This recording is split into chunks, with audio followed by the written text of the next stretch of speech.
গাছগুলো একদম সার নেই, একটু সার দিতে হবে। কি রে সোনা বাবু, আমাদের ড্রাগন গাছে ড্রাগন হবে, কে খাবে বলো তো?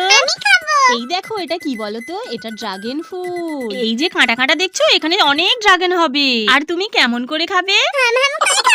উফ বাবা গো, কোমর গেল। তুমি এখনো কি করছো? অনেকক্ষণ হয়ে গেল গাছগুলো ট্রিটমেন্ট করছি, এবার কোমর ব্যথা করছে, একটু বসি। মাল মনে হয় খুব কত হচ্ছে, গাছগুলোর অনেকক্ষণ ট্রিটমেন্ট করছে আর গাছগুলো শুকিয়ে শুকিয়ে যাচ্ছে, একটু জল দেওয়া